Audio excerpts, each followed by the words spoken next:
हम उस तस्वीर से करना चाहते हैं जो हजारों सवालों से भरी हुई है। और ये तस्वीर उस गरीब टैक्सी ड्राइवर की है जिसकी आज सुबह दिल्ली के इंदिरा गांधी इंटरनेशनल एयरपोर्ट पर बेरहमी से हत्या कर दी गई। हत्या जिस हथियार से हुई उस हथियार का नाम है इंफ्रास्ट्रक्चर, और जिसने ये हत्या की है उसका नाम है बेईमानी। इस तस्वीर को एक बार आप जरा देखिए। ये एक टैक्सी है जो उसी छत के नीचे खड़ी हुई थी एयरपोर्ट के, जो छत बारिश की वजह से नीचे गिर गई, और इसमें जो गरीब लाचार टैक्सी ड्राइवर बैठा है उसे बचने का मौका भी नहीं मिला। सब कुछ सेकंडों में हो गया। आप देख सकते हैं वो अपनी गाड़ी में फंसा ही रह गया। और ये तस्वीर आज पूरे देश ने देखी है। आप इसे भूलिएगा नहीं, क्योंकि हमारे देश के लोगों की वैसे भी याददाश्त बड़ी कम होती है, कमजोर होती है, लेकिन यह तस्वीर याद रखने वाली है। जिस बेईमानी से दिल्ली के अंतर्राष्ट्रीय हवाई अड्डे की छत का निर्माण हुआ था, आज वो छत बारिश और तूफान के दौरान एक झटके में ढह गई। कुछ घंटों की बारिश को बर्दाश्त नहीं कर पाई और इस छत के गिरने से एक ऐसे व्यक्ति की मौत हुई जो ये सोच रहा था कि ये छत उसे आंधी, तूफान और बारिश से बचा लेगी। जब हम किसी ऐसे भवन में बैठे होते हैं, किसी ऐसी छत के नीचे होते हैं जो हमारी सरकार ने बनाई है, तो इस विश्वास के साथ वहां खड़े होते हैं कि ये छत हमें बचा लेगी। लेकिन आज इस छत ने धोखा दे दिया। ये छत बेईमानी के बोझ से इतनी कमजोर हो चुकी थी कि इसने इस गरीब टैक्सी ड्राइवर की जान ले ली, और हर बार की तरह हत्या का एक और मामला लापरवाही का मामला बन गया, और हर किसी ने यह मान लिया कि यह एक दुखद, दुर्भाग्यपूर्ण दुर्घटना है जो लापरवाही से हुई है। लेकिन यह झूठ है, यह गलत है। सच्चाई यह है कि यह दुर्घटना नहीं बल्कि एक मर्डर है, और यह मर्डर उस इंफ्रास्ट्रक्चर के हथियार से हुआ है जिसमें बेईमानी का सीमेंट लगा था। और इसीलिए हम चाहते हैं कि आज पूरा देश इन तस्वीरों को हमेशा याद रखे और इन तस्वीरों को कभी ना भूल पाए। सोचिए, यह भारत का इतना बड़ा अंतर्राष्ट्रीय एयरपोर्ट है, शायद सबसे बड़ा अंतर्राष्ट्रीय एयरपोर्ट है भारत का, जिसकी छत कुछ घंटे की बारिश भी झेल नहीं पाई और इसके कारण एक गरीब टैक्सी ड्राइवर की जान चली गई। लेकिन इससे भी ज्यादा दुख की बात यह है कि हमारे देश के नेता इस घटना पर राजनीति कर रहे हैं और इसका दोष एक दूसरे पर डाल रहे हैं। अब यह दोष कांग्रेस का है या बीजेपी का है? बीजेपी कहती है कांग्रेस का दोष है, कांग्रेस कहती है बीजेपी का दोष है। सब आंकड़ेबाजी कर रहे हैं, सब पुराने तिथियां निकाल रहे हैं, पुरानी घटनाओं का ब्यौरा निकाल रहे हैं, ताकि यह बताया जा सके कि भाई इसमें मेरा दोष नहीं है, इसमें तो उनका दोष है। लेकिन इससे जनता का क्या फायदा? इससे क्या उस व्यक्ति की जान लौट आएगी जो व्यक्ति इसमें मारा गया? कांग्रेस का आरोप है कि इस एयरपोर्ट के जिस टर्मिनल की छत गिरने से दुर्घटना हुई, उस टर्मिनल का उद्घाटन इसी साल मार्च के महीने में खुद प्रधानमंत्री मोदी ने किया था, और इसीलिए इस दुर्घटना का सारा दोष प्रधानमंत्री मोदी और उनकी सरकार का है। उधर मोदी सरकार का कहना है कि जिस छत के गिरने से यह हादसा हुआ, वो छत वर्ष 2008 और 9 में उस समय बनाई गई थी जब देश में यूपीए की सरकार थी और प्रधानमंत्री थे डॉक्टर मनमोहन सिंह। और यह बात सही है। यह बात भी सही है कि इस घटना का संबंध उस निर्माण कार्य से नहीं है जिसका उद्घाटन इसी साल प्रधानमंत्री मोदी ने किया था। लेकिन किसी न किसी ने तो इसका उद्घाटन किया ही होगा। यहां एक बड़ा सवाल यह भी है कि क्या इस घटना के लिए यूपीए की सरकार को सिर्फ इसलिए दोषी मानना सही होगा कि यह छत उसकी सरकार में बनी थी? क्योंकि यूपीए की सरकार तो 2014 में चली गई थी। 2014 से लेकर 2024 तक तो मोदी सरकार थी। क्या इस सरकार की यह जिम्मेदारी नहीं थी कि वो छत जिसने भी बनाई हो, या तो उस छत का, उस बिल्डिंग का सेफ्टी ऑडिट कराते, और अगर यह पाया गया कि यह कमजोर है बिल्डिंग, इस बिल्डिंग में बेईमानी हुई है, इसमें लापरवाही हुई है, तो उसे ठीक कराया जा सकता था। पूरे 10 साल का समय था।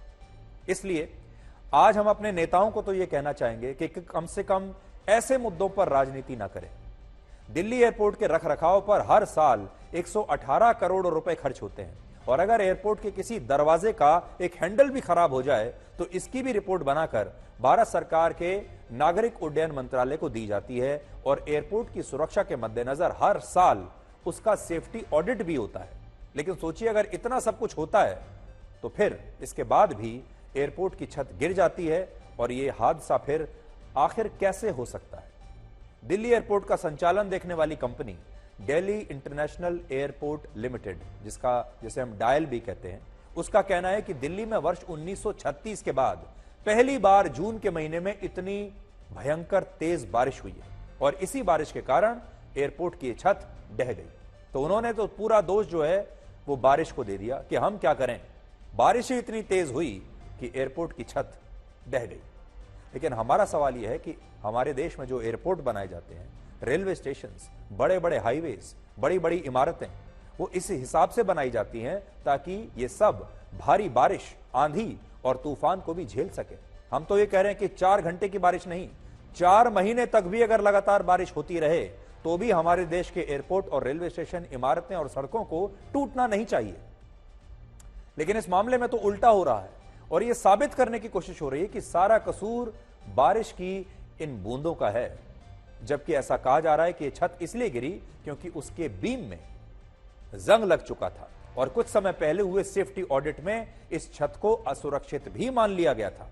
और ऐसा बताया जा रहा है कि एयरपोर्ट के इस हिस्से को अगले महीने से बंद करके इस छत की मरम्मत का काम शुरू होने वाला था, लेकिन उससे पहले ही इस गरीब टैक्सी ड्राइवर की मौत आ गई और यह छत गिर गई और इसने हमारी पूरी की पूरी व्यवस्था की पोल खोल दी। इस व्यवस्था में कौन कौन लोग हैं?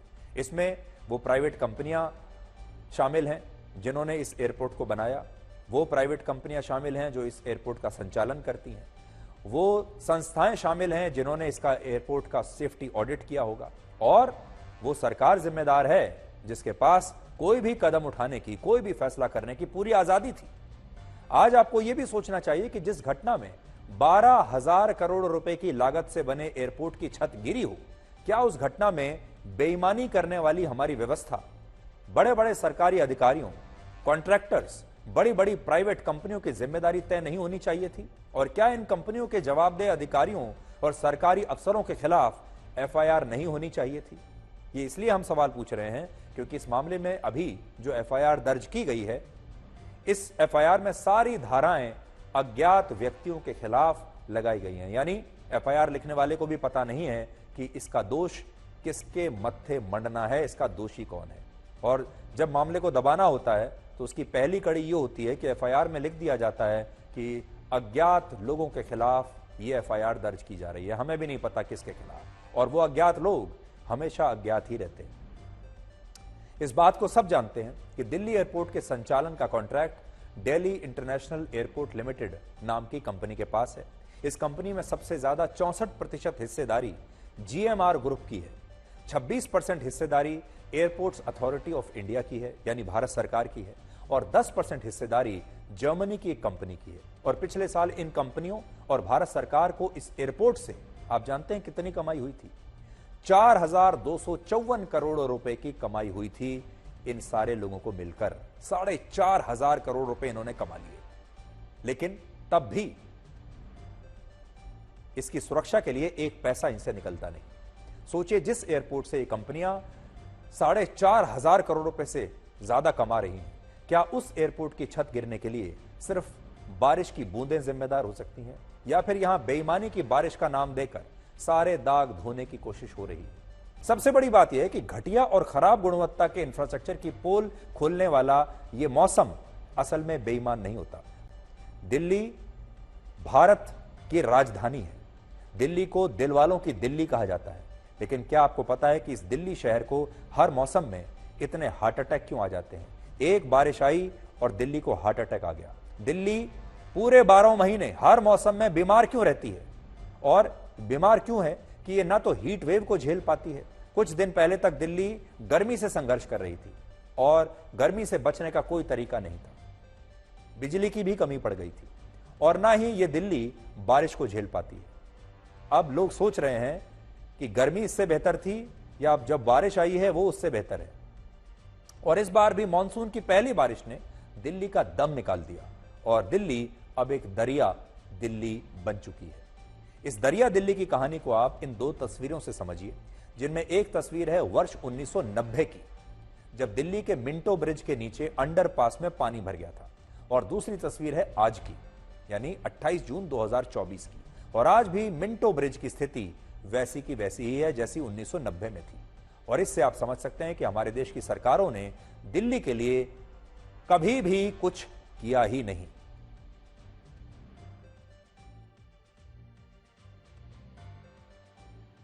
और जो दिल्ली सिर्फ एक हफ्ते पहले गंभीर जल संकट का सामना कर रही थी और दिल्ली की जल मंत्री आतिशी खुद पानी की मांग को लेकर अनशन पर बैठ गई थी कि हमें पानी दिया जाए, हरियाणा से कह रही थी कि हमें पानी दीजिए, दिल्ली के लोग प्यासे मर रहे हैं। आज स्थिति यह है कि दिल्ली के जल मंत्री के घर में ही बारिश का खूब सारा पानी जमा हो गया और लोग कहने लगे कि क्या आतिशी अब अपने घर में पानी जमा होने के खिलाफ भी अनशन पर बैठेंगी? कोई बात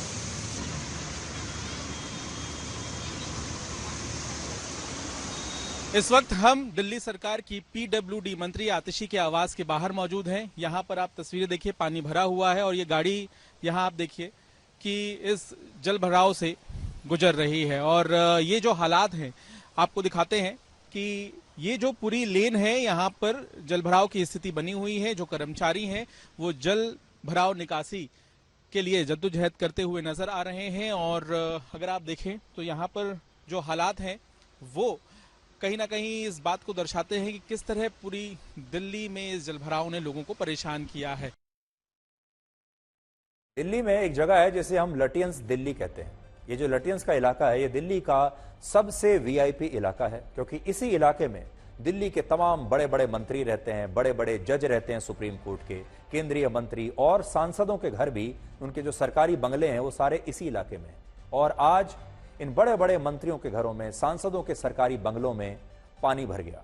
कांग्रेस के नेता शशि थरूर को तो यह भी कहना पड़ा कि अब शायद उन्हें नाव लेकर संसद भवन जाना पड़ेगा, क्योंकि सड़कें बारिश के पानी में जल समाधि ले चुकी हैं। उन्होंने एक तस्वीर सोशल मीडिया पर डाली जो मैं बड़ी स्क्रीन पर आपको दिखाता हूं। देखिए, ये शशि थरूर कह रहे हैं कि मेरे घर के बाहर इस समय यह स्थिति है, मुझे संसद भवन जाना है, मैं जाऊं तो कैसे जाऊं, और शायद मुझे एक नाव की जरूरत पड़ेगी। ये शशि थरूर के घर के बाहर सड़क की स्थिति आप देख सकते हैं, पानी में डूबी हुई है। कांग्रेस पार्टी के एक और सांसद मनीष तिवारी आज कुछ इस तरह से अपने घर से बाहर निकले और अपनी गाड़ी में बैठकर किसी तरह मुश्किल से संसद भवन जाते हुए नजर आए। उन्होंने भी ये तस्वीर सोशल मीडिया पर डाली है। मैं चाहूंगा आप एक बार फुल स्क्रीन पर, बड़ी स्क्रीन पर इसको देखिए ताकि आप समझ पाएं।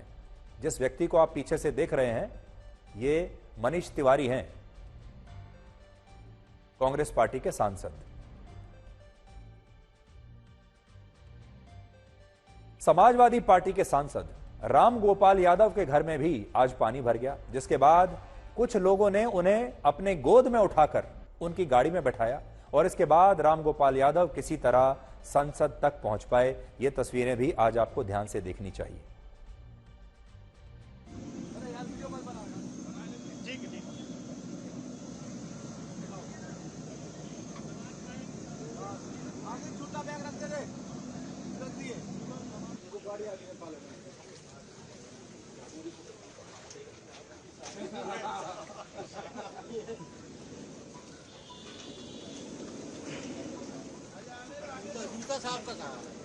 ये असल में एनडीएमसी तैयार नहीं रहता है। इतना लेट बारिश हुई, इसके बाद भी इन्होंने नालियां साफ नहीं की। जहां चोक होता है सारे पुराने कर्मचारियों को मालूम है, अगर उसको साफ कर दें तो कभी ये नौबत ना आए। मैं इस वक्त प्रोफेसर राम गोपाल यादव के लोधी रोड स्थित इस घर पर मौजूद हूं और यहां पर आप तस्वीरों में देख सकते हैं कि पंप के जरिए किस तरीके से यहां पर पानी निकाला जा रहा है।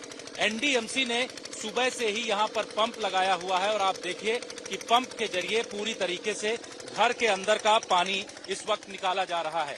अब आपको घर के अंदर के हालात यहां पर दिखाते हैं कि पूरा आप देखिए कि ये घर के अंदर की जो स्थिति है, यहाँ पूरी तरीके से पानी भरा हुआ है।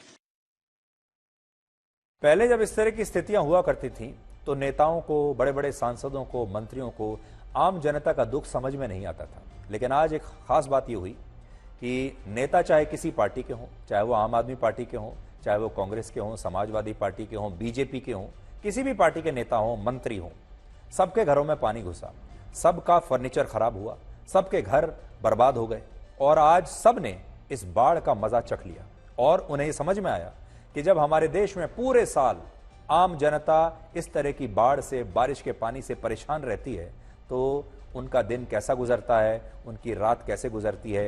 एक आम जनता का दर्द आज इन सारे नेताओं ने सह लिया होगा और असल में ये जो स्थिति है, आज उस स्थिति के लिए ये सारे ही नेता जिम्मेदार हैं, चाहे वो किसी भी पार्टी के हों, क्योंकि ये वो नेता हैं जिनकी कभी ना कभी इस देश में, दिल्ली में सरकारें रही हैं।